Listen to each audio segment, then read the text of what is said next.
Once again welcome to everyone. Last લેક્ચરમાં આપણે 304ની અંદર ઓર્ગેનિક રિએજન્ટ જે છે એ કમ્પ્લીટ કર્યા હતા.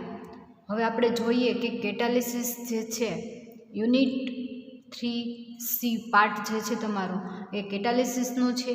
કેટાલિસ્ટ અને કેટાલિસિસ તો એને તમે ગુજરાતીમાં કહો કેટાલિસિસ એટલે કે ઉદ્દીપન અને કેટાલિસ્ટ એટલે કે ઉદ્દીપક.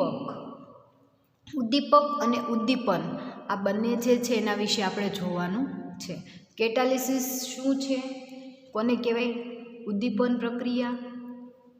કેટાલિસ્ટ કોને કહેવાય, ઉદ્દીપક કોને કહેવાય, ઉદ્દીપનના પ્રકાર, ઉદ્દીપકના પ્રકાર, ઉદ્દીપનની ક્રિયાવિધિ કે કઈ રીતે કાર્ય કરે છે, એવા બધા પોઈન્ટ આપણે આની અંદર જોવાના તો છે. તો ફર્સ્ટ આપણે એનું ઇન્ટ્રોડક્શનથી સ્ટાર્ટ કરીએ. બરાબર, ઇન્ટ્રોડક્શન કે કેટાલિસિસ કોને કહેવાય અને કેટાલિસ્ટ કોને કહેવાય, એટલે કે ગુજરાતીમાં ઉદ્દીપક એટલે શું અને ઉદ્દીપન એટલે શું. તો ક્વેશ્ચન નંબર 1 તમારો જે છે ઇન્ટ્રોડક્શનનો એ ઉદ્દીપક એટલે શું અને ઉદ્દીપન એટલે શું. ફરી વખત કહું કે કેટાલિસિસ એટલે કે ઉદ્દીપન અને કેટાલિસ્ટ એટલે કે ઉદ્દીપક. કોને કહેવાય ઉદ્દીપન અને કોને કહેવાય ઉદ્દીપક, એટલે કે કેટાલિસિસ એટલે શું અને કેટાલિસ્ટ એટલે શું. બરાબર, આ બંને વિશે તમારે આખા યુનિટની અંદર ભણવાનું છે. તો ફર્સ્ટ આપણે ડેફિનેશન જોઈએ કે ઉદ્દીપક કોને કહેવાય અને ઉદ્દીપન કોને કહેવાય. તો ફર્સ્ટ આપણે ઉદ્દીપકની વ્યાખ્યા જોઈએ અને સેકન્ડ જોઈએ ઉદ્દીપનની વ્યાખ્યા જોઈએ. ઉદાહરણ સાથે એની આપણે ડેફિનેશન જોઈએ અને ડેફિનેશન પછી આપણે ઉદ્દીપનના પ્રકાર જોઈએ. બરાબર, તો ઉદ્દીપક એટલે શું, તો કે ફર્સ્ટ આપણે એક ખબર છે કે રાસાયણિક પ્રક્રિયા કોઈ પણ થતી હોય, બરાબર, તો એ રાસાયણિક પ્રક્રિયાનો વેગ છે એ કોના ઉપર આધાર રાખે, તો કે અંદર રહેલા પ્રક્રિયક અને એમાં રહેલા ઉદ્દીપક ઉપર આધાર રાખતો હોય છે. બરાબર, એક તમને સાદું ઉદાહરણ સમજાવું રિએક્શનનું કે કોઈ પણ એ અને બી જે છે એ પ્રક્રિયક છે. આ બંને જે છે એ પ્રક્રિયક છે અને પ્રક્રિયાકારક માનો કે અહીંયા જે તમને આપેલો છે એ ડી છે. બરાબર, એ અને બી પ્રક્રિયાકારકો પ્રક્રિયા કરી કોની હાજરીમાં, તો કે ડી પ્રક્રિયક ડી જે છે એ ઉદ્દીપકની હાજરીમાં પ્રક્રિયા કરી અને નિપજ જે છે એ C+E નિપજ આપે છે. બરાબર,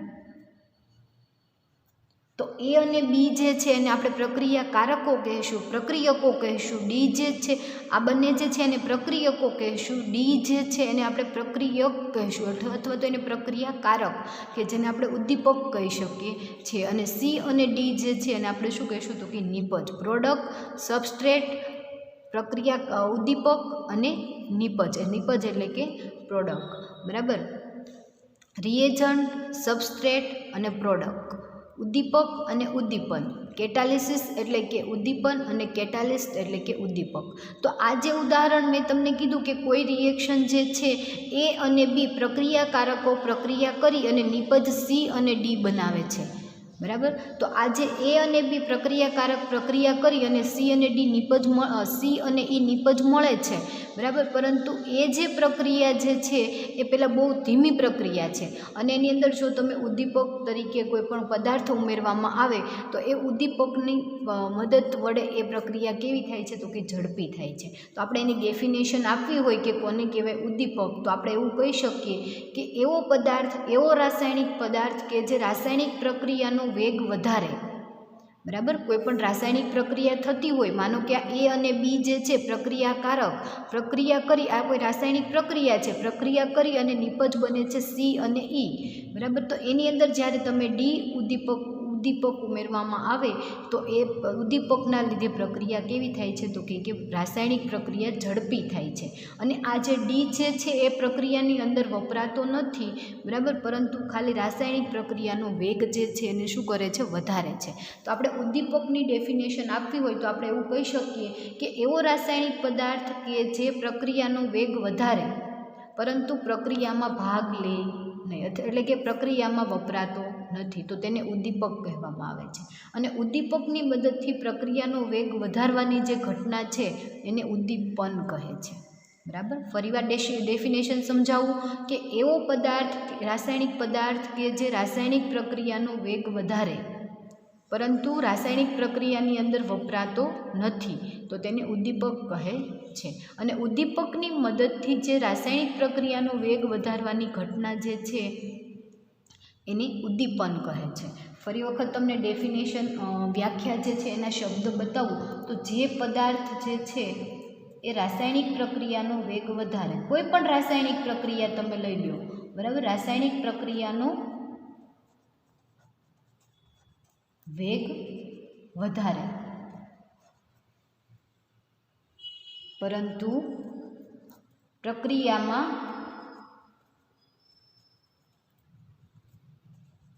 વપરાતો નથી, તેને ઉદ્દીપક કહેવામાં આવે છે. અને ઉદ્દીપકની મદદથી રાસાયણિક પ્રક્રિયાનો જે વેગ વધે છે, એટલે કે ઉદ્દીપકની મદદથી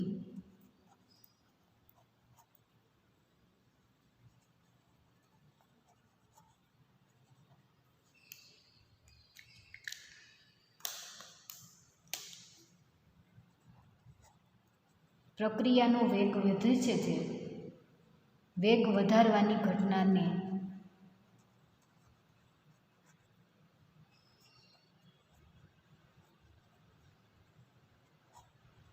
ઉદ્દીપન કહે છે. બરાબર. આ મેં તમને એટલા માટે વર્ડ્સ લખીને દીધા કે જ્યારે તમે ડેફિનેશન લખો છો તો એની અંદર તમારે કોઈ ફેરફાર કરવાનો નથી. જ્યારે આપણે કોઈપણની ડેફિનેશન લખતા હોય, વ્યાખ્યા લખતા હોય, ત્યારે આપણે આને આવી રીતે હાઇલાઇટ કરી અને બતાવવાનું છે. અને આ શબ્દની અંદર કોઈ પણ ફેરફાર થવા જોઈએ નહીં. તો તમને 1 માર્ક કે 2 માર્કની અંદર જે પણ ક્વેશ્ચન પૂછાણો હોય એના માર્ક તમને જે છે પૂરા મળી જાય. બરાબર. તો જો આ ડેફિનેશન આપણે જોઈએ કે એવો રાસાયણિક પદાર્થ કે જે રાસાયણિક પ્રક્રિયાનો વેગ વધારે પરંતુ પ્રક્રિયામાં ભાગ લેતો નથી, તેને ઉદ્દીપક કહે છે. અને ઉદ્દીપકની મદદથી પ્રક્રિયાનો વેગ વધારવાની ઘટનાને ઉદ્દીપન કહે છે. બરાબર. મેં તમને સાદું ઉદાહરણ સમજાવ્યું કે એ અને બી જે છે પ્રક્રિયા કારકો છે, અને એ પ્રક્રિયા કરી અને નિપજ જે સી અને ઈ મળે છે એની અંદર જે પદાર્થ ઉદ્દીપક જે ઉમેરવામાં આવે છે કે એવો કાર્બનિક પદાર્થ ઉમેરવામાં આવે છે કે જેના લીધે પ્રક્રિયાનો વેગ વધે છે પરંતુ એ પ્રક્રિયાની અંદર વપરાતો નથી, તો તેને ઉદ્દીપક કહે છે. અને ઉદ્દીપકની મદદથી, એટલે કે આ જે રાસાયણિક પ્રક્રિયા થઈ, બરાબર, પહેલાં જે થતી હતી, બરાબર, ઉદ્દીપક ઉમેરો નહોતો, એ પહેલાં એ પ્રક્રિયા માનો કે 10 મિનિટની અંદર થતી હતી, બરાબર, એ પહેલાં 10 મિનિટમાં થતી હતી, પરંતુ જ્યારે ઉદ્દીપકનો ઉપયોગ કર્યો એટલે ઉદ્દીપકની મદદથી એ પ્રક્રિયા ઝડપી થઈ અને 10 મિનિટમાં જે પ્રક્રિયા થતી હતી એ પ્રક્રિયા 2 મિનિટની અંદર થઈ ગઈ. બરાબર. તો 10 મિનિટની અંદર પ્રક્રિયા થતી હતી એ 2 મિનિટની અંદર પ્રક્રિયા થઈ ગઈ. સમયનો કેવો થયો? તો કે સમયનો સદુપયોગ થયો. બરાબર. કોઈ પણ રાસાયણિક પ્રક્રિયા આપણે કરવી હોય તો એની અંદર ઝડપથી પ્રક્રિયા થતી હોય તો આપણો સમય જે છે ઓછો બગડે. બરાબર. એના માટે થઈ અને આ જે ઉદ્દીપક ઉમેરવામાં આવે છે, ઉદ્દીપક શું છે? તો કે એવો રાસાયણિક પદાર્થ છે જે પ્રક્રિયાનો વેગ વધારે છે પરંતુ પ્રક્રિયાની અંદર વપરાતો નથી. આપણે માનો કે અહીંયા કોઈ પણ લઈ લીધું HCl, H2SO4 કે કંઈ પણ, તો એ પ્રક્રિયાની અંદર વપરાશે નહીં. બરાબર. અને જો વપરાશે તો પ્રક્રિયાના અંતે તમને પાછો મળી જશે. જે મૂળ સ્થિતિની અંદર એ આપણે એને એડ કર્યો તો એ સ્થિતિની અંદર તમને પાછો મળી જશે. તો એને શું કહેવાય? ઉદ્દીપક કહેવાય. તો આઈ હોપ કે તમને લોકોને આ ડેફિનેશન બંને સમજાઈ ગઈ હશે. અને આ ડેફિનેશન ઉપર જ તમારે આખું યુનિટ આના ઉપર ડિપેન્ડ્સ છે. તો તમને ફરી વખત કહી દઉં કે ઉદ્દીપક એટલે શું અને ઉદ્દીપન એટલે શું, બંનેની ડેફિનેશન. તો ઉદ્દીપક એટલે કે જે પદાર્થ રાસાયણિક પ્રક્રિયાનો વેગ વધારે છે પરંતુ પ્રક્રિયામાં ભાગ લેતો નથી, એટલે કે પ્રક્રિયામાં વપરાતો નથી, તો તેને ઉદ્દીપક કહે છે. અને ઉદ્દીપકની મદદથી પ્રક્રિયાનો વેગ વધારવાની ઘટનાને ઉદ્દીપન કહે છે. બરાબર. તો આ જે ડેફિનેશન છે આપણે એના 1-2 ઉદાહરણ જોઈએ કે કઈ રીતે રાસાયણિક પ્રક્રિયાની અંદર ભાગ લે છે અને રાસાયણિક પ્રક્રિયામાં ભાગ લીધા વગર, પ્રક્રિયામાં વપરાયા વગર એ કઈ રીતે રાસાયણિક પ્રક્રિયાને ઝડપી બનાવે છે. તો માનો કે કોઈ પણ HCl છે, બરાબર, એની તમે ઓક્સિજન સાથે પ્રક્રિયા કરો તો પાણીનો અણુ અને ક્લોરીન જે પરમાણુ જે છે એ રિમૂવ થાય છે.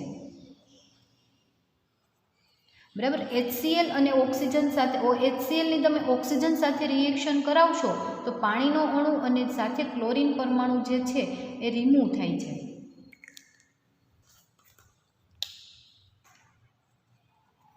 કેટલા? તો કે અહીંયા જે છે 1 અને 2, તો કે 2 ક્લોરીનના પરમાણુ જે છે એ રિમૂવ થાય છે. અહીંયા તમે 4 HClના અણુ લ્યો અને ઓક્સિજન પરમાણુ સાથે રિએક્શન કરાવો તો આ પ્રક્રિયા જે થાય છે એ કેવી? તો કે બહુ ધીમી પ્રક્રિયા છે, પરંતુ આ પ્રક્રિયામાં તમે ઉદ્દીપક તરીકે કોપર ક્લોરાઇડ એડ કરશો તો પ્રક્રિયા જે છે એને ઝડપી બનાવે છે. અને કોપર ક્લોરાઇડ જે છે પ્રક્રિયાની અંદર ભાગ લેતો નથી, ફક્ત અને ફક્ત પ્રક્રિયાને શું કરે છે? તો કે રાસાયણિક પ્રક્રિયાનો વેગ વધારે છે, એને ઝડપી બનાવે છે. બરાબર. વેગ એટલે કે ઝડપ. બરાબર. વેગ એટલે શું? તો કે કોઈ પણ રાસાયણિક પ્રક્રિયા જે છે એની ઝડપ. તો ઝડપ એ પ્રક્રિયા જે છે એની ઝડપ જે છે એને શું કરે છે? તો કે એનો ઝડપની અંદર વધારો કરે છે, રાસાયણિક પ્રક્રિયાના વેગમાં વધારો કરે છે. એટલે કે ઉદ્દીપક શું છે? તો કે રાસાયણિક પદાર્થ એવો કે જે રાસાયણિક પ્રક્રિયાનો વેગ વધારે પરંતુ પ્રક્રિયાની અંદર વપરાતો નથી, તો તેને ઉદ્દીપક કહેવામાં આવે છે. એક બીજું ઉદાહરણ કહું કે H2 અને O2 જોડાય અને H2O બનાવે છે. હાઇડ્રોજન અને ઓક્સિજન જોડાય અને પાણીનો અણુ બનાવે છે. 2 હાઇડ્રોજનના અણુ એટલે કે 2 પરમાણુ અણુ એના જોડાય અને 2H2O બનાવે છે. પરંતુ આ પ્રક્રિયા જ્યારે તમે પ્લેટિનમની હાજરીમાં કરો છો તો એ પ્રક્રિયા કેવી? તો કે ઝડપી પ્રક્રિયા થાય છે. બરાબર. એટલે રાસાયણિક પ્રક્રિયાના વેગમાં શું થાય છે? વધારો થાય છે. જ્યારે તમે પ્લેટિનમની હાજરીમાં પ્રક્રિયા કરો તો એ પ્રક્રિયા કેવી? તો કે ઝડપથી થશે. બરાબર. તો તમને આ ક્વેશ્ચનની અંદર એટલું સમજાઈ ગયું હશે કે ઉદ્દીપક એટલે શું અને ઉદ્દીપન એટલે શું. બરાબર. તો આ જે પ્રક્રિયા જે છે ઉદ્દીપન જે છે ક્યાં જોવા મળે છે? ફર્સ્ટ તો કે આ કોઈ પણ ઉદ્યોગો, મોટા મોટા ઉદ્યોગો હોય એની અંદર કોઈ પણ રિએક્શન થતી હોય તો એની અંદર આ ઉદ્દીપકનો ઉપયોગ થતો હોય છે કે જેના લીધે પ્રક્રિયા કેવી? તો કે ઝડપથી થતી હોય છે. અને ઉદ્દીપક જે છે એ પ્રક્રિયાની અંદર વપરાતો નથી, એટલે એનું ઓછું પ્રમાણ જો તમે લ્યો તો પણ તે કેવું છે? હિતાવહ છે. શા માટે? તો કે એ વધારે પ્રમાણમાં તમે એને ન લ્યો, કેમ કે પ્રક્રિયાની અંદર તો વપરાવાનું નથી, તો એનું ઓછું પ્રમાણ હશે એ પણ કેવું છે? તો કે એ વધારે પ્રમાણમાં જરૂરી નથી. ઓછું પ્રમાણ હશે તો એ તમને પૂરતા પ્રમાણમાં રિએક્શન થઈ જશે. બરાબર. એટલે આ ઉદ્દીપક જે છે એ પ્રક્રિયામાં ન વપરાતો હોવાથી એનું ઓછું પ્રમાણ જરૂરી છે. અને ઉદ્યોગોની અંદર જે મોટી મોટી રિએક્શન થતી હોય છે એની અંદર ઉદ્દીપક જે છે ખાસ કરીને એમાં વપરાતો હોય છે. એટલે કે ત્યાં જે છે એ ઉદ્યોગોની અંદર આપણે લેબોરેટરીની અંદર તો ટેસ્ટ ટ્યુબ લેવલ ઉપર કોઈ પણ રિએક્શન કરીએ છીએ. બરાબર. પરંતુ જે ઉદ્યોગોની અંદર રિએક્શન થતી હોય એની અંદર એ પ્રક્રિયાને ઝડપી બનાવવા માટે આ ઉદ્દીપક જે છે ખાસ વપરાતો હોય છે. આ સિવાય ઉદ્દીપક ક્યાં વપરાય છે? તો કે આપણે સજીવોમાં થતી જૈવિક રાસાયણિક પ્રક્રિયાઓ. બરાબર. જૈવિક પાચનની છે, શ્વસનની ક્રિયા છે, અથવા તો ડાયજેશનની સિસ્ટમ્સ છે, આ બધાની અંદર જે છે એ ઉદ્દીપક વપરાતો હોય. કઈ રીતે? તો કે ઉત્સેચકો જે છે એ કોષની પ્રક્રિયાને ઝડપી બનાવે છે. મનુષ્યના બોડીની અંદર જે ઉત્સેચકો વપરાય છે, બરાબર, હોર્મોન્સ, અંતઃસ્ત્રાવો અને આ બધું જે છે એ શું છે? તો કે કોઈ પણ અંદર રાસાયણિક પ્રક્રિયા થાય છે તો એ રાસાયણિક પ્રક્રિયાને ઝડપી બનાવે છે. બરાબર. આપણે જે કંઈ પણ ખાઈએ છીએ તો એનું ડાયજેશન થાય છે, તો એ ડાયજેશન જે છે ઝડપી બનાવવા માટે એની અંદર ઘણા બધા એવા હોર્મોન્સ એડ થતા હોય છે કે જેના લીધે પ્રક્રિયા કેવી થાય? ડાયજેશન સિસ્ટમ ઝડપથી થાય. બરાબર. તો આપણા બોડીની અંદર પણ એવી ઘણી બધી ઉત્સેચકો ઘણા બધા એવા જે છે કે જે રાસાયણિક પ્રક્રિયાને ઝડપી બનાવતા હોય છે.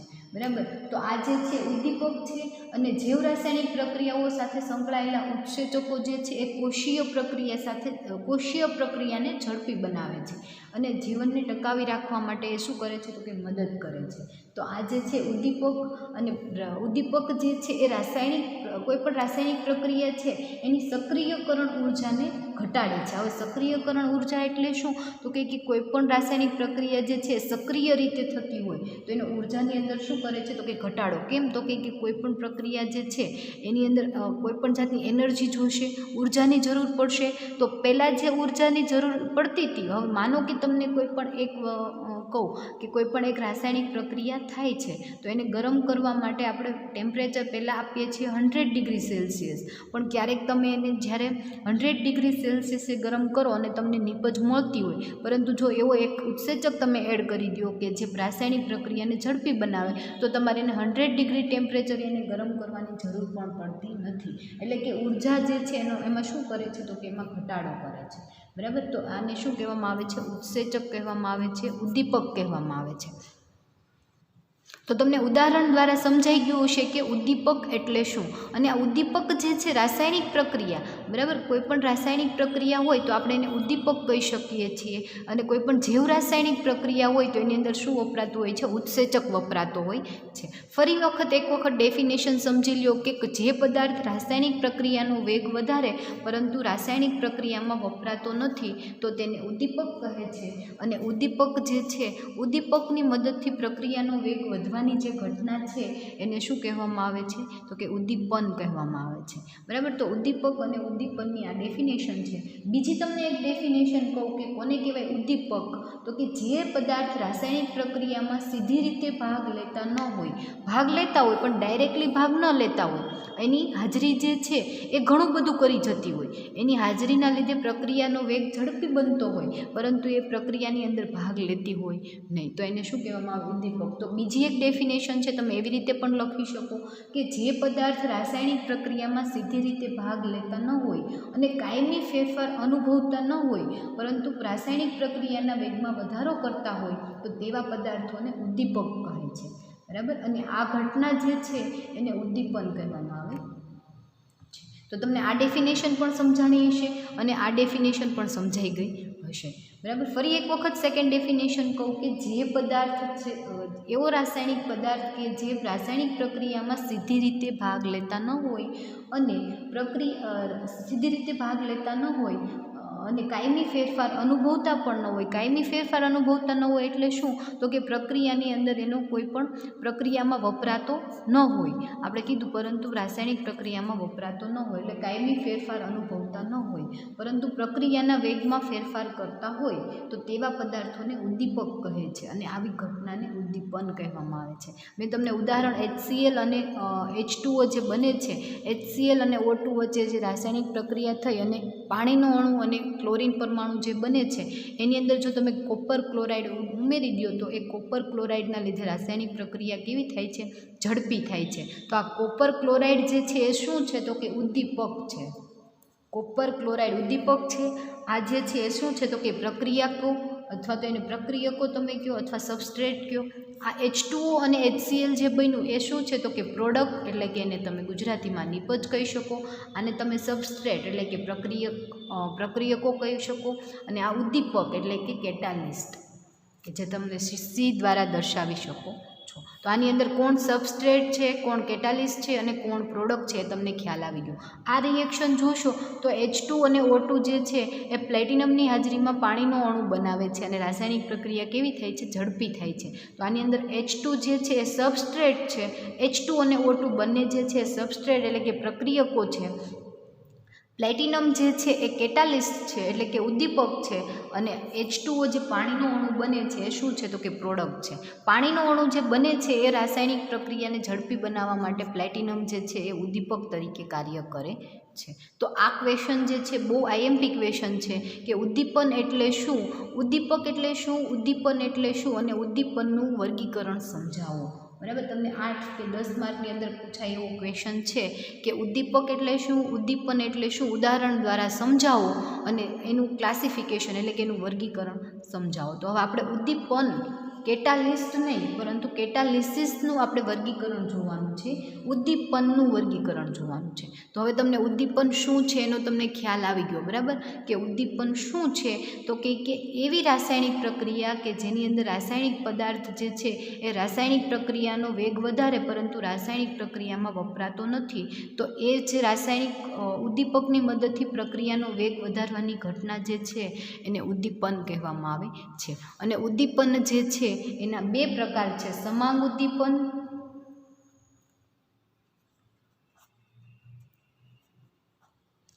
ઉદ્દીપન અને વિસમાંગ ઉદ્દીપન.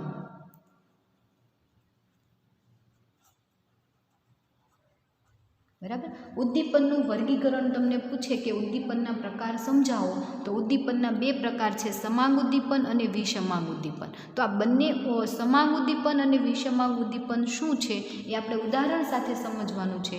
અને સમાંગ ઉદ્દીપનના બે પ્રકાર જે છે એ આપણે જોવાના છે. તો કોને કહેવાય સમાંગ ઉદ્દીપન અને વિષમાંગ ઉદ્દીપન? તો ફર્સ્ટ તો તમને હું એના ઉદાહરણ સમજાવું અને એના ઉપરથી તમને એની ડેફિનેશન સમજાવું. તો કોઈ પણ રાસાયણિક પ્રક્રિયા જે છે એ રાસાયણિક પ્રક્રિયાનો વેગ જે છે એ કઈ રીતે, તો કે ઉદ્દીપકની મદદ વડે વધે છે. તો આપણે ફર્સ્ટ એક ઉદાહરણ જોઈએ કે કાર્બન મોનોક્સાઇડ અને ઓક્સિજનનો અણુ જોડાય અને CO2 વાયુ બનાવે છે. એક જ મિનિટ.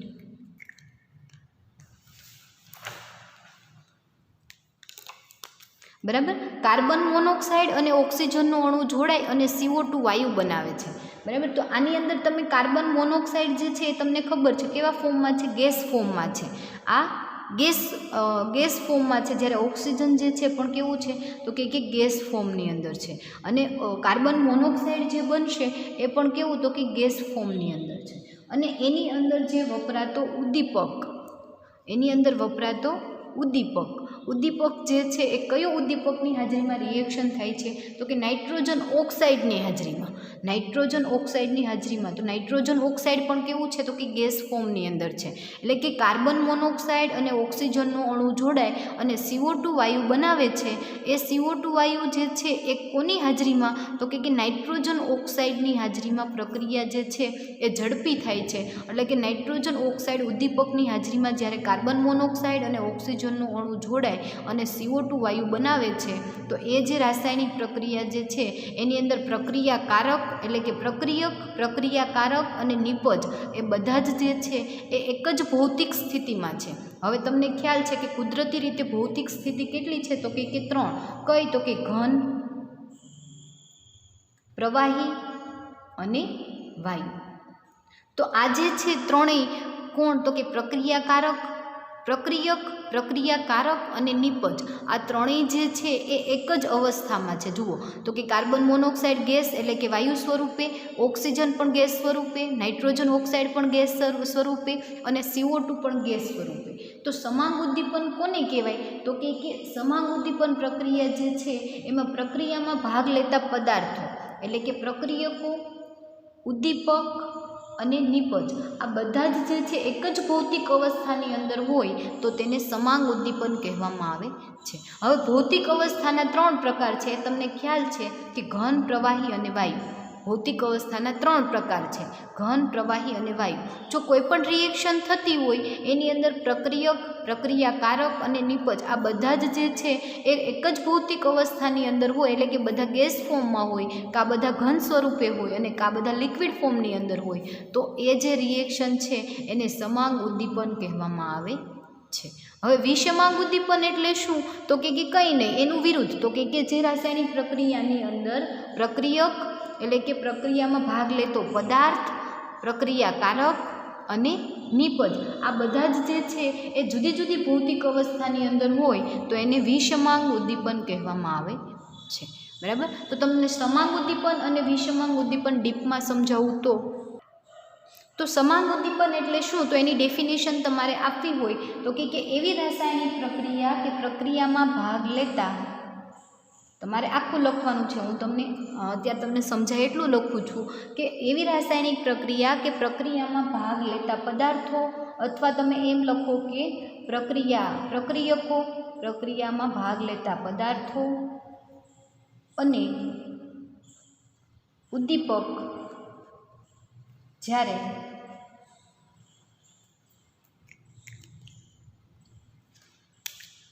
એક જ ભૌતિક સ્થિતિમાં હોય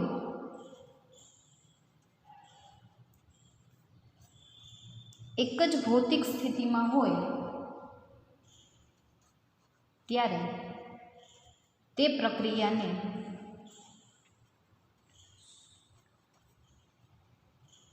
સમાંગ ઉદ્દીપન કહે છે. અને આ પ્રક્રિયામાં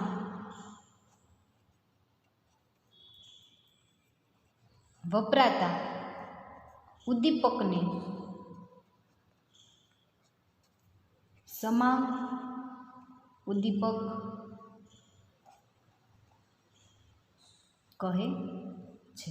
ઉદાહરણ તરીકે તમે જુઓ તો મેં તમને ફર્સ્ટ ઉદાહરણ આપ્યું કે કાર્બન મોનોક્સાઇડ અને ઓક્સિજન જે છે એ નાઇટ્રોજન ઓક્સાઇડની હાજરીમાં CO2 વાયુ જે બનાવે છે એની અંદર CO2 વાયુ, કાર્બન મોનોક્સાઇડ અને સાથે નાઇટ્રોજન ઓક્સાઇડ આ બધા જ જે છે એ ગેસ ફોર્મની અંદર છે, એટલે કે એક જ ભૌતિક સ્થિતિની અંદર છે। તો એને શું કહેવામાં આવે છે? સમાંગ ઉદ્દીપન કહેવામાં આવે છે। આ પ્રક્રિયાને સમાંગ ઉદ્દીપન કહેવામાં આવે છે અને નાઇટ્રોજન ઓક્સાઇડ જે પ્રક્રિયક વપરાય છે એને શું કહેવામાં આવે છે? સમાંગ ઉદ્દીપક કહેવામાં આવે છે। તમને બીજું એનું ઉદાહરણ સમજાવું તો ઓઝોનનું વિઘટન, એટલે કે ઓક્સિજનના 3 પરમાણુ, બરાબર, એટલે કે ઓઝોનનું જ્યારે વિઘટન થાય છે ઓક્સિજનની હાજરીમાં, તો એ જે પ્રક્રિયા જે છે એ વિઘટન થઈ અને 2O2ના અણુ બનાવે છે અને એ પણ કેવા તો કે ગેસ ફોર્મની અંદર છે, પ્રક્રિયક પણ ગેસ ફોર્મમાં છે, નિપજ પણ ગેસ ફોર્મની અંદર છે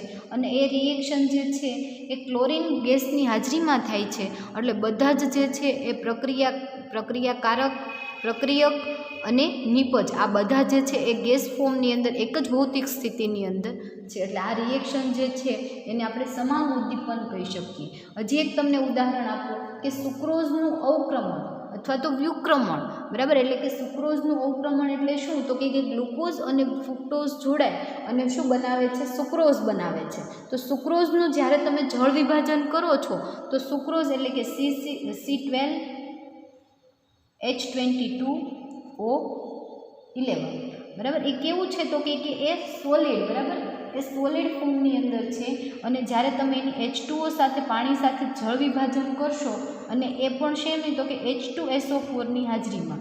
H2SO4 પણ કેવું? તો કે એ જે છે એ લિક્વિડ ફોર્મની અંદર, H2O જે છે એ પણ કેવું? તો કે લિક્વિડ ફોર્મની અંદર, અને આ જે છે સુક્રોઝ એનું તમારે સોલ્યુશન યુઝ કરવાનું છે, બરાબર, એ જે છે એ સોલિડ ફોર્મમાં હોય પરંતુ તમારે એનું લિક્વિડ ફોર્મની અંદર એનું સોલ્યુશન યુઝ કરવાનું છે।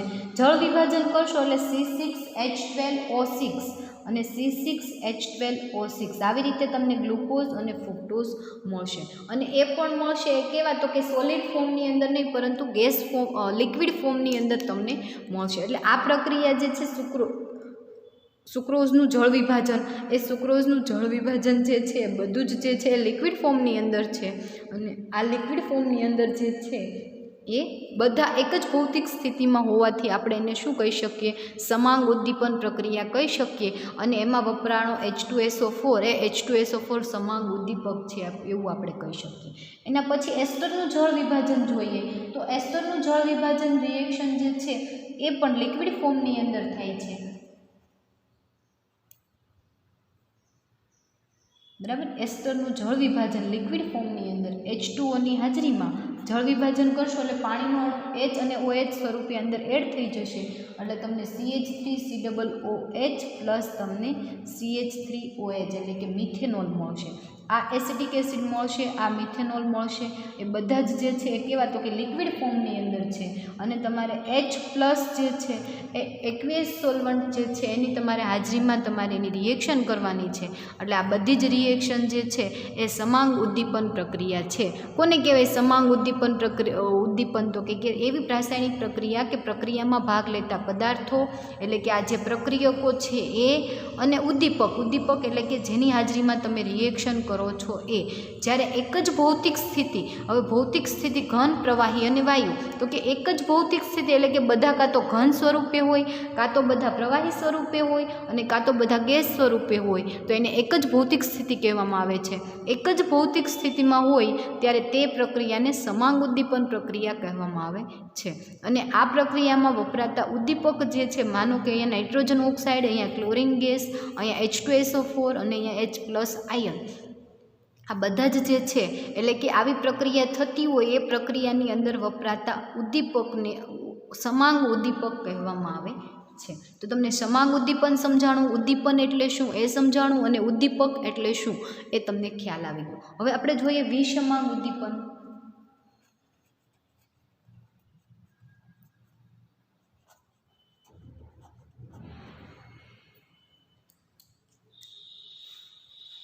તો એની આપણે ડેફિનેશન જોઈ, બરાબર, કે વિષમાંગ ઉદ્દીપન કોને કહેવાય? તો કે એવા જ્યારે ઉદ્દીપક રાસાયણિક પ્રક્રિયામાં ભાગ લેતા પદાર્થો એટલે કે પ્રક્રિયકો, જ્યારે ઉદ્દીપક અને રાસાયણિક પ્રક્રિયામાં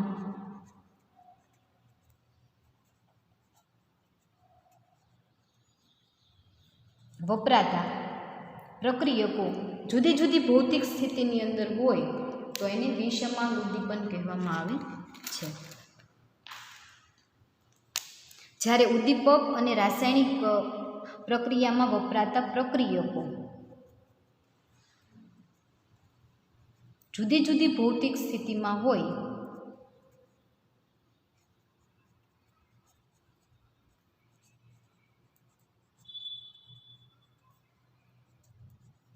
તો તેને વિષમાંગ ઉદ્દીપન કહેવામાં આવે છે. અને આ પ્રક્રિયા દરમિયાન વપરાતા ઉદ્દીપકને વિષમાંગ ઉદ્દીપક કહેવામાં આવે છે.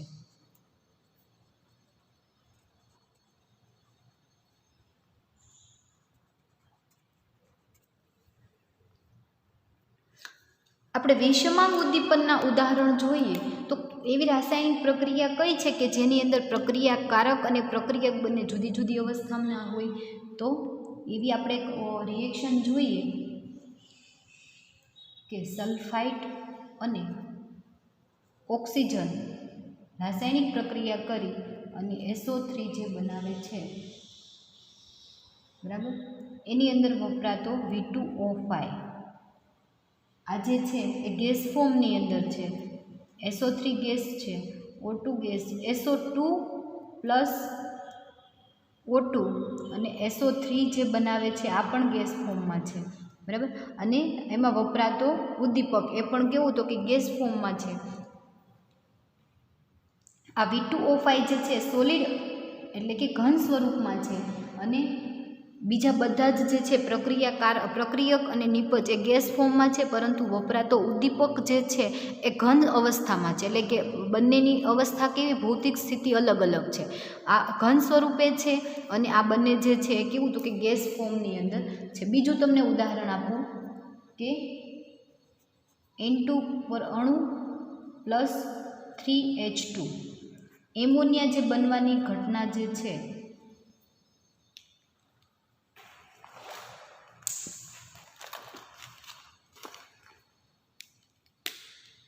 એટલે કે એમોનિયા બનવાની જે ઘટના છે એ એમોનિયા ગેસ ફોર્મમાં છે, N2 ગેસ ફોર્મમાં છે અને H2 પણ ગેસ ફોર્મમાં છે, પરંતુ ઉદ્દીપક જે છે એ સોલિડ ફોર્મની અંદર Feની હાજરીમાં રિએક્શન થાય છે. એટલે Fe જે છે એ સોલિડ અવસ્થામાં છે. એટલે કે બધાની ભૌતિક સ્થિતિ કેવી છે તો કે અલગ અલગ છે. એટલે એવી પ્રક્રિયાને વિષમાંગ ઉદ્દીપન કહેવામાં આવે છે. ફરી વખત ઉદાહરણ સમજાવું તો કે એમોનિયા બનવાની જે ઘટના છે N2 અને બરાબર N2 અને H2 પરમાણુ જે છે એ ગેસ ફોર્મની અંદર છે અને મળતો એમોનિયા 2 નાઇટ્રોજનના પરમાણુ 3 હાઇડ્રોજનના અણુ, બરાબર, 6 હાઇડ્રોજન અને 2 નાઇટ્રોજન જોડાય અને NH3 બનાવે છે. અને આ ઘટના દરમિયાન ઉદ્દીપક જે છે એ Fe એ આયન જે છે એ સોલિડ ફોર્મની અંદર છે.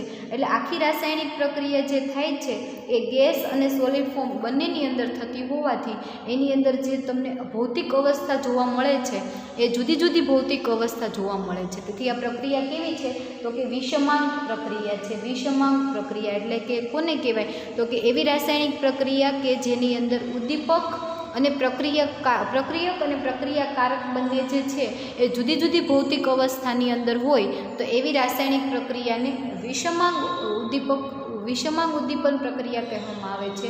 અને એમાં વપરાતો ઉદ્દીપક જે છે એને વિષમાંગ ઉદ્દીપન કહેવામાં આવે છે, બરાબર. તો આની અંદર બીજું તમને હજી એક ઉદાહરણ સમજાવું કે કાર્બન મોનોક્સાઇડ અને H2 અણુ જે જોડાય અને મિથેનોલનો અણુ જે બનાવે છે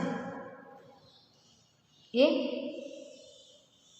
H2 ગેસ ફોર્મમાં, કાર્બન મોનોક્સાઇડ પણ ગેસ ફોર્મમાં, જ્યારે મિથેનોલ તમને મળે છે એ લિક્વિડ ફોર્મમાં મળે છે. પરંતુ આ પ્રક્રિયા જે છે ક્રોમિક ઝિંક ઓક્સાઇડ, આનો ઉદ્દીપક જે છે એને અહીંયા લખું છું તો મને દેખાય એના માટે, ઝિંક ઓક્સાઇડ અને Cr2O3 એટલે ક્રોમિયમ ઓક્સાઇડની હાજરીમાં જ્યારે તમે પ્રક્રિયા આ થાય છે તો ઝિંક ઓક્સાઇડ અને ક્રોમિયમ જે છે, ક્રોમિયમ ઓક્સાઇડ એ બંને કેવા તો કે સોલિડ ફોર્મની અંદર છે. એટલે કે એની અંદર પ્રક્રિયક સોલિડ ફોર્મમાં છે, એની અંદર ઉદ્દીપક જે છે એ સોલિડ ફોર્મમાં છે, પ્રક્રિયક જે છે એ ગેસ ફોર્મમાં છે અને મળતી નિપજ જે છે લિક્વિડ ફોર્મમાં છે. એટલે બધાની ભૌતિક સ્થિતિ જુદી જુદી હોવાથી એને વિષમાંગ ઉદ્દીપન કહેવામાં આવે છે. ફરી એક વખત ડેફિનેશન સમજાવું કે એવી રાસાયણિક પ્રક્રિયા કે જેની અંદર રાસાયણિક પ્રક્રિયામાં ભાગ લેતા પ્રક્રિયકો અને ઉદ્દીપકો જ્યારે જુદી જુદી ભૌતિક અવસ્થાની અંદર હોય, જુદી જુદી ભૌતિક સ્થિતિમાં હોય, ત્યારે એવી રાસાયણિક પ્રક્રિયાને વિષમાંગ ઉદ્દીપન પ્રક્રિયા કહે છે અને આવા ઉદ્દીપકને વિષમાંગ ઉદ્દીપક કહેવામાં આવે છે. તો તમને સમાંગ ઉદ્દીપન અને વિષમાંગ ઉદ્દીપન વચ્ચેનો ફેર સમજાઈ ગયો કે સમાંગ ઉદ્દીપન જે છે એની અંદર શું છે તો કે પ્રક્રિયક અને ઉદ્દીપક જે છે એ એક જ સરખી ભૌતિક અવસ્થાની અંદર છે. જો હશે તો બધા સોલિડ ફોર્મમાં હશે અને ગેસ ફોર્મમાં હશે તો પ્રક્રિયાકારક અને ઉદ્દીપક બંને કેવા ગેસ ફોર્મની અંદર હશે. અને વિષમાંગ ઉદ્દીપનની અંદર શું છે તો કે એવી રાસાયણિક પ્રક્રિયા કે જેની અંદર પ્રક્રિયાકારક અને પ્રક્રિયક બંને જુદી જુદી ભૌતિક અવસ્થાની અંદર હોય. અહીંયા તમે ઉદાહરણ જોયું, બરાબર, જુદી જુદી ભૌતિક અવસ્થાની અંદર હોય તો એને શું કહેવામાં આવે છે? વિષમાંગ ઉદ્દીપન કહેવામાં આવે છે. અને વિષમાંગ ઉદ્દીપન જે છે એની અંદર વપરાતો પ્રક્રિયક જે છે, અહીંયા ઝિંક ઓક્સાઇડ અને ક્રોમિયમ ઓક્સાઇડ લીધું, અહીંયા આપણે લીધું Fe લીધું, તો એને આપણે વિષમાંગ ઉદ્દીપન કહીએ છીએ. તો તમને ઉદ્દીપન એટલે શું, ઉદ્દીપક એટલે શું, સમાંગ ઉદ્દીપન એટલે શું અને વિષમાંગ ઉદ્દીપન એટલે શું ઉદાહરણ દ્વારા સમજાઈ ગયું હશે. હવે આપણે જોઈએ તો સમાંગ ઉદ્દીપન પ્રક્રિયા જે છે એના બે પ્રકાર છે, એને બે વિભાગમાં વર્ગીકરણ કરવામાં આવે છે. ફર્સ્ટ જે છે એ એસિડ બેઝ ઉદ્દીપન, એસિડ બેઝ ઉદ્દીપન, અને સેકન્ડ જે છે એ પ્રેરક ઉદ્દીપન. આ બંને કોના પ્રકાર છે તો કે સમાંગ ઉદ્દીપનના. તમને 5, 8 કે 10 માર્કની અંદર આ ક્વેશ્ચન પૂછાય એવો આઈએમપી ક્વેશ્ચન છે, મોટાભાગે પેપરમાં પૂછાય એવો ક્વેશ્ચન છે કે ઉદ્દીપક એટલે શું, ઉદ્દીપન એટલે શું અને ઉદ્દીપનના પ્રકાર સમજાવો અથવા તો ઉદ્દીપનનું વર્ગીકરણ સમજાવો. એવી રીતે તમને 8 થી 10 માર્કની અંદર ક્વેશ્ચન પૂછાય તો તમારે સમાંગ ઉદ્દીપનના બે પ્રકાર છે, એસિડ બેઝ ઉદ્દીપન અને પ્રેરક ઉદ્દીપન જે છે એ પણ તમારે સમજાવવું પડે. તો આપણે જોઈએ કે કોને કહેવાય એસિડ બેઝ ઉદ્દીપન અને કોને કહેવાય પ્રેરક ઉદ્દીપન. તો એસિડ બેઝ ઉદ્દીપન શું છે? તો ફર્સ્ટ તો આપણને ખબર છે ઉદ્દીપન એવી રાસાયણિક પ્રક્રિયા કે જેની અંદર રાસાયણિક પ્રક્રિયાનો વેગ જે છે ઉદ્દીપક દ્વારા વધતો હોય. તો એની અંદર એસિડ બેઝ ઉદ્દીપન કોને કહેવાય તો કે કેટલીક કાર્બનિક પ્રક્રિયા એવી છે કે જેની અંદર ઉદ્દીપક જે છે એ કાં તો એસિડ અથવા તો બેઝ, બરાબર, ઉદ્દીપક જે છે કાં તો એસિડ અથવા તો બેઝ સ્વરૂપે હશે. તો આવી જે છે પ્રક્રિયા, આવા ઉદ્દીપક જે છે, ફરી વખત કહું કે કેટલીક કાર્બનિક પ્રક્રિયા, કેટલીક રાસાયણિક પ્રક્રિયા એવી છે કે જેની અંદર ઉદ્દીપક જે છે કાં તો એસિડ અથવા તો બેઝ સ્વરૂપે હશે. અને આ જે ઉદ્દીપક જે છે એસિડ કે બેઝ સ્વરૂપે એ રાસાયણિક પ્રક્રિયામાં ભાગ લઈ અને રાસાયણિક પ્રક્રિયામાં ફેરફાર કરવામાં મદદ કરે છે.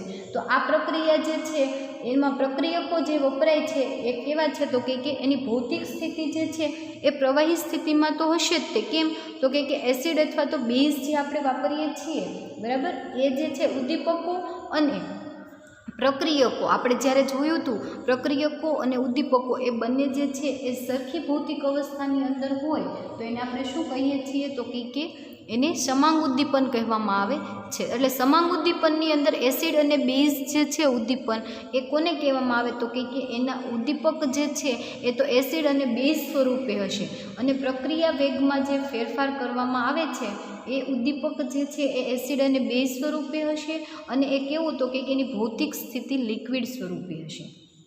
કેવું તો કે લિક્વિડ સ્વરૂપે હશે.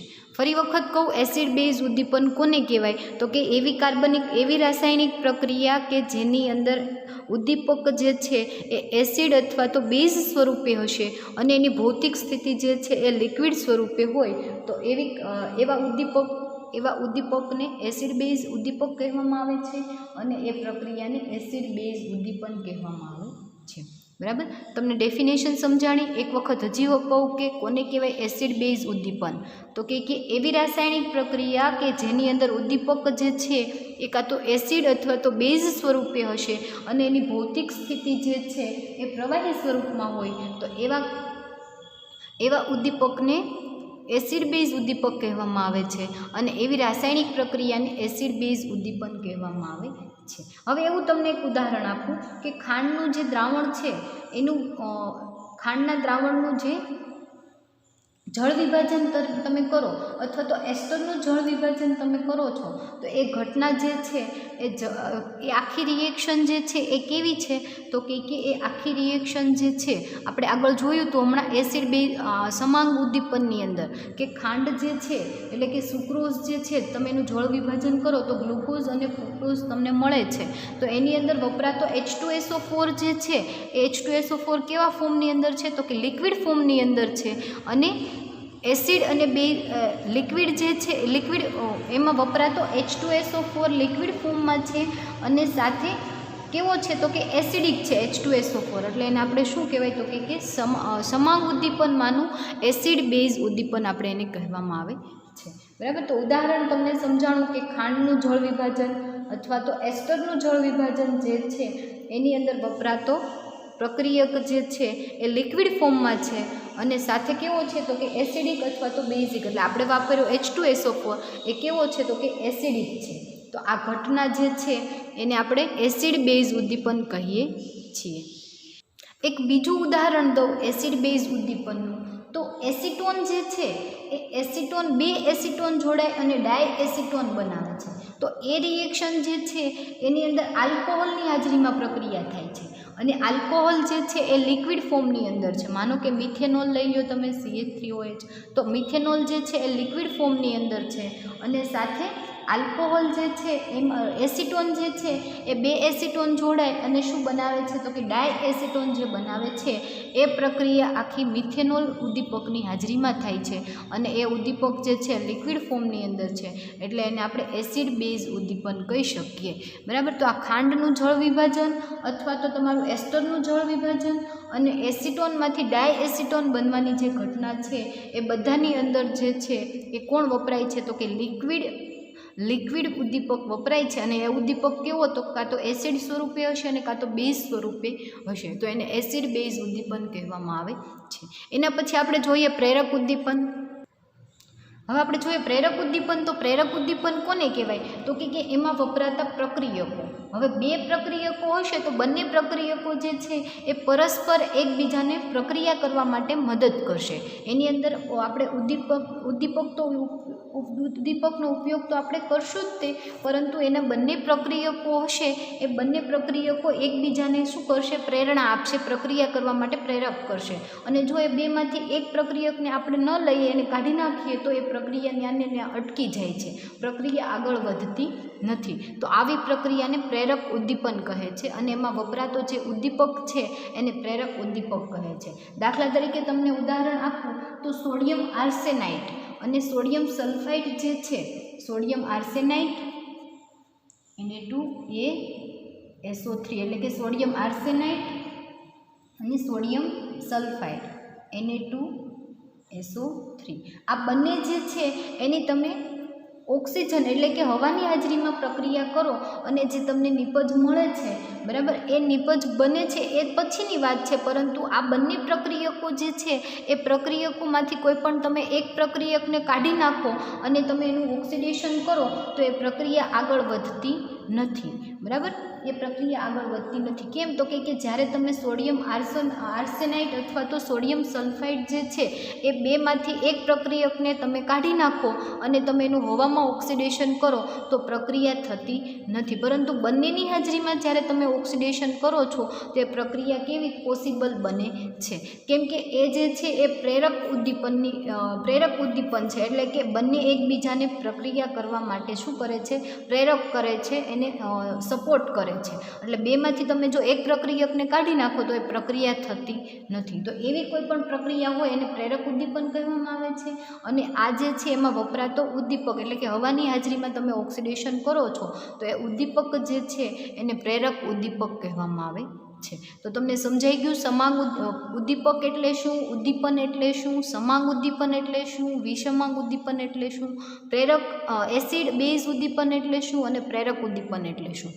તો આ આખું ક્લાસિફિકેશન જે છે તમને 10 માર્કની અંદર પૂછાય એવો ક્વેશ્ચન છે. તો આ ઉદાહરણ સાથે તમારે યાદ રાખવાનું છે. આખો ક્વેશ્ચન જો પૂછાય તો તમારો આમાંથી એક પણ માર્ક કટ થવો જોઈએ નહીં. આ આખો ક્વેશ્ચન જે છે તમને કમ્પ્લીટલી તમને આવડી જવો જોઈએ. તો આ આખો ક્વેશ્ચન જે છે તમારે વ્યવસ્થિત કરી લેવાનો છે. હવે એના પછી આપણે જોઈએ નેક્સ્ટ ક્વેશ્ચન કે ઉદ્દીપકનું કાર્ય,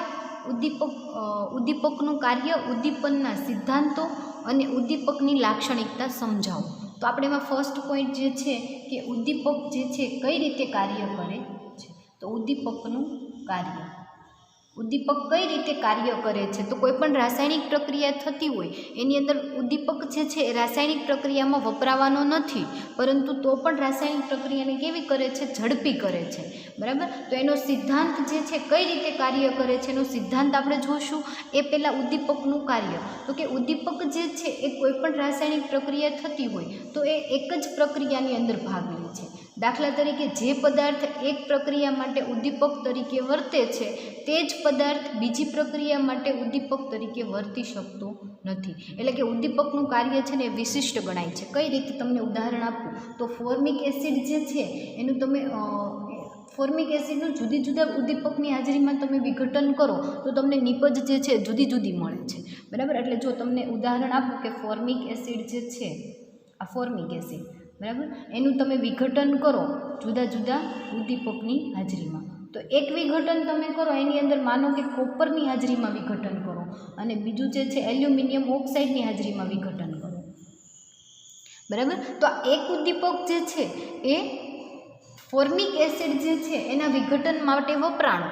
બરાબર. પરંતુ બીજી પાછી એની એ જ રિએક્શન તમે કરશો તો એમાં પ્રક્રિયા ઉદ્દીપક તરીકે વર્તશે નહીં.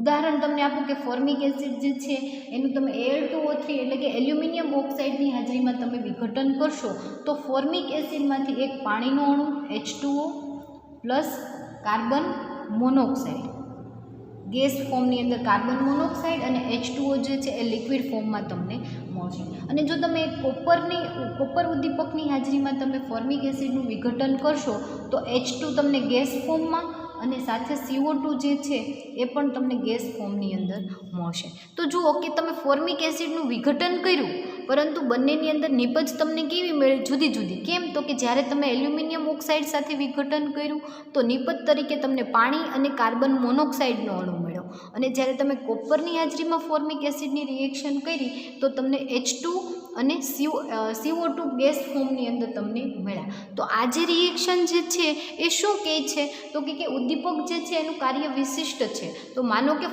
તમે રિએક્શન કરી ફોર્મિક એસિડનું વિઘટન, તો એક પ્રક્રિયકની અંદર જે ઉદ્દીપક વપરાણો એનો એ જ પ્રક્રિયક જે છે એ બીજી પ્રક્રિયાની અંદર વપરાય એવું જરૂરી નથી. એટલે કે તમે ઉદ્દીપક તમે બદલો તો ઉદ્દીપક બદલો એના લીધે તમારે નિપજની અંદર ફેર પડે છે. બરાબર. બધી રિએક્શનની અંદર એક જ ઉદ્દીપક કાર્ય કરે એવું જરૂરી નથી. જુદા જુદા ઉદ્દીપકની હાજરીમાં તમે કાર્ય કરો તો તમને નિપજ પણ કેવી મળે છે તો કે જુદી જુદી નિપજ મળે છે. તો આ જે છે એનું વિશિષ્ટ કાર્ય છે. આપણે એવું કહી શકીએ કે જે પદાર્થ એક પ્રક્રિયા માટે ઉદ્દીપક તરીકે વર્તે છે તે જ પદાર્થ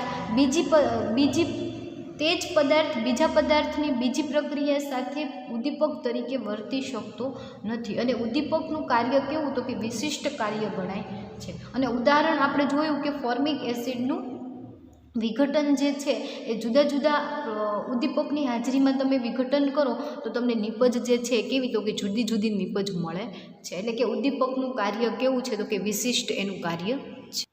અને આ ઉદ્દીપક જે છે એના ઉપર તાપમાનની અસર જે છે એટલે કે નિશ્ચિત તાપમાને પ્રક્રિયા થાય છે.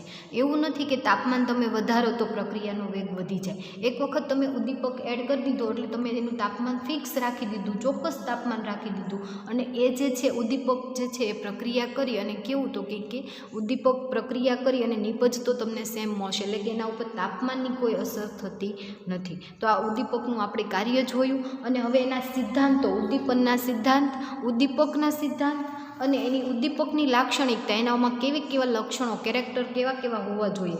એટલે કે ઉદ્દીપકની લાક્ષણિકતા અને ઉદ્દીપનના સિદ્ધાંત, એમાં મધ્યવર્તી સંયોજનનો સિદ્ધાંત, અધિશોષણનો સિદ્ધાંત, આ બધા સિદ્ધાંત જે છે એ આપણે એમાં જોઈ લઈશું. અને ઉદ્દીપનના સિદ્ધાંતની અંદર તમારે સક્રિયકૃત સંકીર્ણનું વિઘટન અને સાથે તમારે નિપજનું પ્રમાણ ને એવું બધું તમારે આવશે, એ આપણે જોઈશું.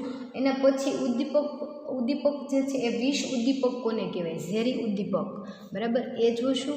ઋણ ઉદ્દીપન, ધન ઉદ્દીપન, સ્વયં ઉદ્દીપન, કાયમી વિષ કોને કહેવાય, એવું બધું આપણે આની અંદર જોઈશું. પ્રેરક ઉદ્દીપન આપણે જોયું, એસિડ બેઝ ઉદ્દીપન આપણે જોઈ લીધું. અને ઉત્સેચક ઉદ્દીપન કોને કહેવાય, બરાબર, ઉદ્દીપક તો ખરો જ પણ સાથે ઉત્સેચક ઉદ્દીપન કોને કહેવાય અને એની લાક્ષણિકતા અને એની ક્રિયાવિધિ એ આપણે આના પછીના લેક્ચરની અંદર જોઈ લઈશું, બરાબર. એના પછીના પોઈન્ટ તો આપણે જોઈ લઈશું, પરંતુ આ જે ક્વેશ્ચન આપણે જોયો એ ખાસ આઈએમપી ક્વેશ્ચન છે, જે મોટાભાગે તમારા પેપરની અંદર આ ક્વેશ્ચન હોય છે, બરાબર. એટલે તમારે એને કરી લેવો ફરજિયાત છે. અને ટેસ્ટની અંદર પણ જો આવતા વખતે હું ટેસ્ટ લઈશ ત્યારે આ યુનિટના ટેસ્ટની અંદર આ ક્વેશ્ચન હશે ફાઇનલી છે, બરાબર. એટલે સારી રીતે તમે કરી લેજો. Okay, thank you. તો આજે આપણે જે જોયું એ ઉદ્દીપન એટલે શું, ઉદ્દીપક એટલે શું અને એનું વર્ગીકરણ જે છે આ 10 માર્કનો ક્વેશ્ચન એ અહીંયા આપણે કમ્પ્લીટ કર્યો. અને ઉદ્દીપકનું કાર્ય જે છે એ જોઈ અને એના સિદ્ધાંતો આપણે અહીંયાથી કન્ટિન્યુ કરશું. Okay, thank you.